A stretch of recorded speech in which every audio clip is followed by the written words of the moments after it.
Well, do you know which country has been the most successful in protecting its citizens from coronavirus? For many people, they might say Sweden, Singapore, South Korea, possibly any of those could come to mind. But incredibly, Vietnam leads the way, and by a considerable margin too. The country of almost 100 million people has had just over 300 positive cases, and it has not recorded a single death from the disease. While you might think those figures could be fake and the real numbers just haven't been reported, they have been verified by a number of world bodies. Joining us now is Matt Young, who is from the Australia-Vietnam Chamber of Commerce in Ho Chi Minh City. Good morning to you. So lovely to see you, Matt. Now, the figures are not fake. When you go through all of the world bodies that have looked at this, they sort of show up to be right. Vietnam is reporting all cases. Yeah, look, certainly for us here, living, working here, we've been incredibly fortunate to be here. We've been really well looked after, and yeah, I've got many friends who are doctors working in the industry, and they're just saying, no, the numbers are very much real, and we're feeling really safe and extremely lucky.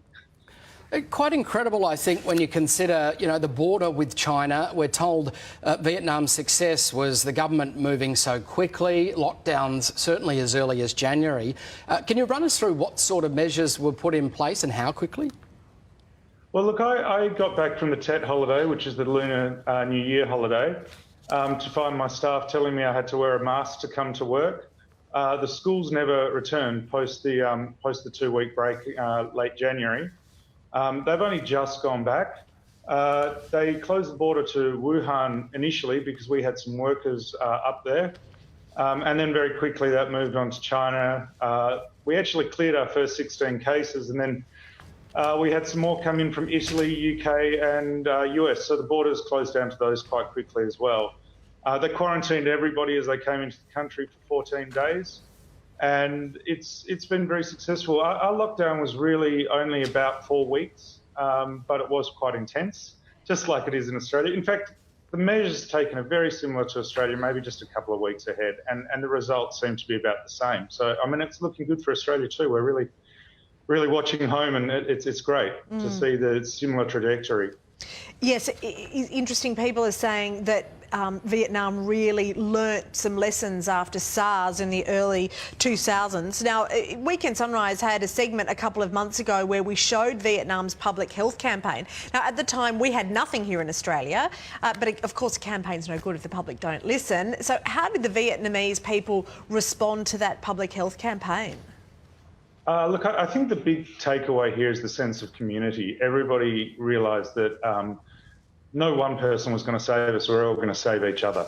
So, the social distancing wasn't just done for me personally to look after me. It was done for my neighbour so that if I did accidentally have it, which being such an asymptomatic disease, I didn't give it to them. Same with wearing the face masks, washing their hands. We get temperature checked as we go into our offices. And everybody complied.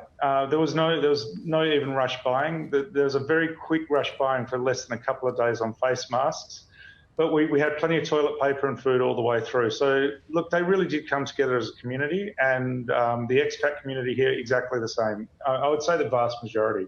You've always got 0.03% or something that are a bit odd about it, but I would say that the Vietnamese community came together as a community and looked after each other, and that was fantastic. Matt, just quickly, can I ask you about, there's some talk that travel might resume between Australia and New Zealand. I understand the Vietnamese government will also push to be included here on the basis that it's safe there. Oh, look, I certainly can't speak for the Vietnamese government. I did see an announcement yesterday that they're cautiously looking at opening up borders, and the first people they will look to are those who've got a proven track record on containing and looking after the coronavirus.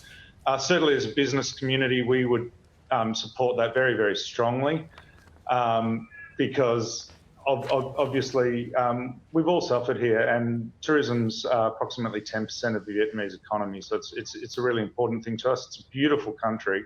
So yeah, we would love to be part of that Trans-Tasman bubble as soon as it's safe. I'm not an epidemiologist. I'm sure the two nations will work together to verify figures and make sure that we're safe, and when the time's right, Yeah, we very much hope Vietnam's one of the first countries that you guys consider opening up to. We'd love to see you here, and we'd love to come down and see you down there. I mean, it makes total sense.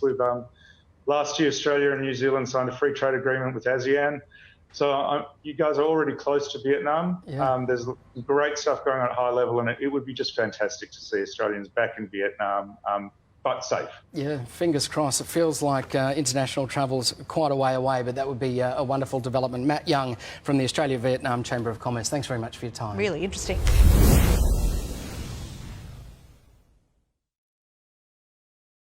Okay,